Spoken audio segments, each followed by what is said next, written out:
Hey everyone, just wanted to talk a little bit about anxiety. Really common thing we get. It's probably one of the most common disorders we treat. But I just wanted to give everyone some insight into how anxiety works and maybe some tools to help reduce it if you're going through it.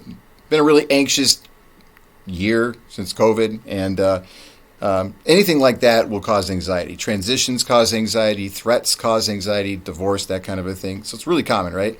Matter of fact, you could even say it's normal. Anxiety is actually a normal part of human experiences. You kind of need it. So a lot of people will tell me that they feel anxious, and there's a difference between feeling anxious and having an anxiety disorder. A lot of people don't like the feeling of anxiety, but that doesn't mean it's a disorder. As a matter of fact, the not liking the feeling of anxiety, well, that's kind of the point, right? Like, anxiety is meant to motivate us.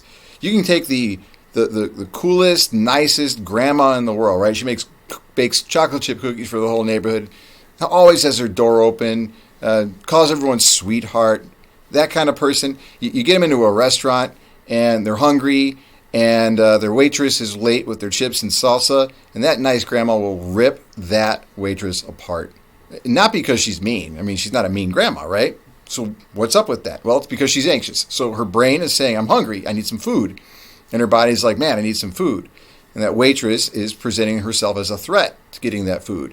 That causes an anxiety response by that grandma, and that grandma responds irritably, angrily with her. It's not a logical response; it's a very emotional response. Well, that's anxiety. Now, I wouldn't say that grandma needs to go in for therapy because she was mean to a waitress. That's not realistic.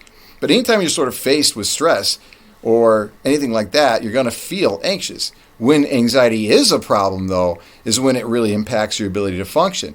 You're having panic attacks, or you won't leave your house, or you can't get a certain thing out of your head and you obsess about it. Or another thing would be like to perseverate on it, where it's not obsessive, where you're compulsively like driven to do the thing, whatever the thing might be. Like a really common example, for instance, would be OCD.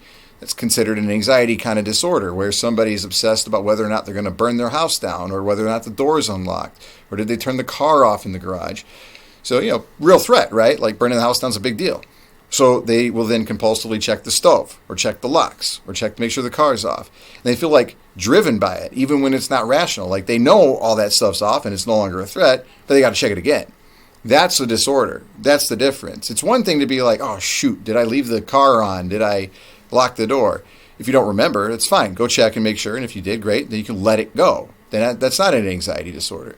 Or a perseveration is like you have a final exam coming up and it's a difficult subject and you're stressed about it and you're losing some sleep over it and it's like stuck in your head and you can't get rid of it. That's a perseveration.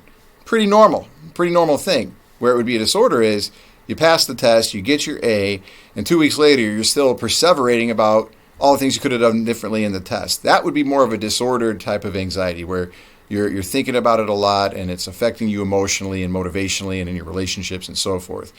But really, I heard one presenter refer to anxiety as feelings of apprehension, fear, or worry. Like emotionally, that's what anxiety is. But feeling worried or apprehensive or afraid, pretty normal thing if it's appropriate. It's when it's not appropriate that it becomes a problem. Is it rational, right? Are you afraid of the dark? Okay, you turn on the lights and there's nothing to be afraid of. Then you turn the lights off. Are you still afraid of the dark? If you are, might be a phobia, there might be something there. So when you have that kind of thing, that's where counseling can really be helpful, because anxiety is a thought-based thing. There's emotions to it, right? You start to worry a lot and get afraid, and then it can lead to hopelessness and that kind of a thing. And what we'll do with people is kind of help them try to problem solve it, or come up with thought-stopping techniques, things that you can do to just kind of quiet your brain. Imagery is always a really good thing, guided imagery, desensitization. These are things where you just kind of meditate. You sit there quietly and focus on your heartbeat or just your breathing. Breathing techniques are a common thing, especially with panic attacks. You start to feel really worried and worked up. You don't know why. Just do some quick breathing. Just hold it. Stuff like that. Even systematic muscle relaxation, where you tense up for 3 seconds and then let everything go. Those kinds of things really help reduce the physical symptoms of anxiety and even some of the mental ones. Guided imagery is things like you take the thing you're worried about, imagine it as drawing it on a piece of paper, crumpling up that paper and then throwing it in the garbage. You're no longer thinking about it. I prefer to just kind of focus on something really mundane. Think about a really catchy Taylor Swift song, something that you don't really like, but you're going to keep thinking about it because the song's really catchy, gets in your head. It's better to think about that than it is about whether or not you're going to get fired from your job. That kind of a thing.